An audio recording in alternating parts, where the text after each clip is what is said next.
MOWFLOW. I'm going to be doing this video a little differently than how I normally do. I had not mowed the back section in quite a while. It had been hot and then it cooled down and I had the opportunity to spray, which didn't work, unfortunately. And now is the first chance that I have to mow. If you notice that there is probably still some clover you can see in the red circle that I just can't seem to kill off. I've sprayed it with a Roundup for Lawn spray and I've sprayed it with an Ortho spray.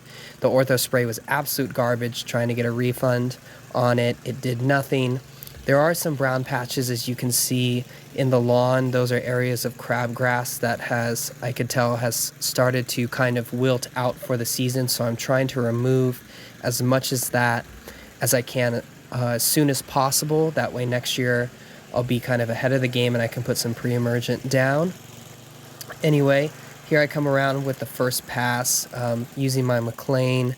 I believe I'm cutting it on the 4th setting, which the way that I have set it with the roller is just over an inch, which is pretty short for the Bermuda and kind of fescue mix that I have in there. This first pass was super satisfying. Really like the way that just the grass has been growing in, especially with some cooler temperatures. I've noticed that some of the dynamic fescue that I have really grows in nicely with some thin blades, and also the color has kind of improved as well. But here coming across again, one thing that I'm going to really be trying to focus on this fall is I'm going to be doing a kind of a winter renovation where I will be putting down some sand and some topper and a bunch of seed. Mostly will be bluegrass and the dynamic fescue. I believe it also has some red fescue in the mix. I'm actually not the biggest fan of fescue. I much prefer bluegrass and ryegrass, but because of the drastic temperatures that we have in the summer, we had one day here where it was 121 degrees. Just some of those grasses like ryegrass are just simply not going to survive. So I have to kind of compromise there. I also am unable to cut the grass quite as short as I would like. I would love to be able to cut the grass at like 5/8 or maybe even 1/2 inch. But at the time, especially since I started this original lawn project kind of mid-season in summer, I was not able to cut it down. Here you can see, because it actually had been such a long time, I had to dump my basket, which I'm not going to show because I just had paused the video, but it's crazy how much grass there was. I feel like I was kind of breaking the 1/3 rule here, but I mean, that's the price you pay for waiting. Since getting this roller, though, the quality of cut has improved tremendously. I'm actually able to get some really good stripes in the backyard. I've been cutting it at the same pattern now for probably, I don't know, almost a month, going back and forth. When I'm on routine, I would say I probably am cutting the grass 2 times, if I'm lucky, maybe even 3 times a week if I'm consistent with it. But we've had so many unforeseen circumstances that it just has not been the case with the weather and spraying and the heat. I've been trying to not stress the grass out as much as possible. That way I'm not having to put extra work on myself. So as you can see, just finishing up here. Fortunately, from the angle that I filmed at, I was not able to really capture the amount of stripes. And that last section back by the Bird of Paradise, I'm not cutting because I still have kind of seeded that area and it's not grown in strong enough for me to feel comfortable taking the McLean over it. So finishing up this side, from here I go and I flip the camera so you have an opportunity to see me cut the other side, and you will be able to see some stripes once I switch.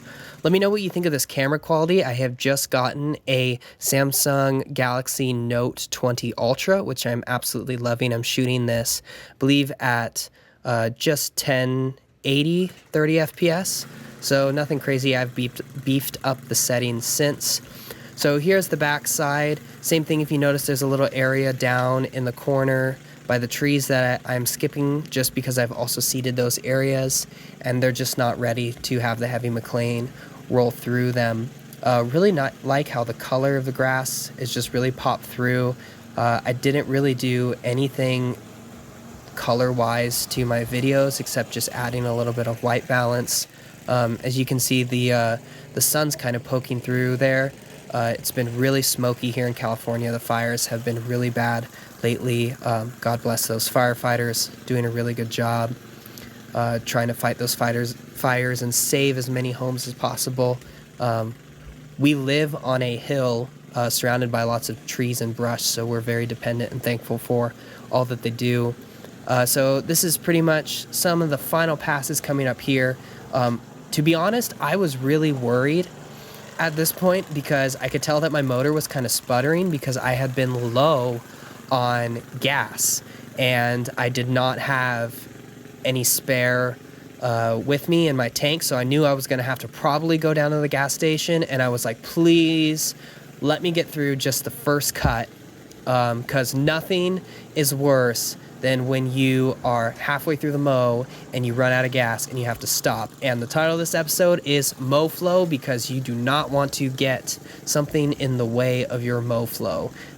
Especially being out here, it's been a nice cooler day, the grass is green, the grass is long, you just really want to get out there and enjoy the mow. And when you have distractions like having to drive to the gas station to go get gas, really just kind of puts a bummer on the experience.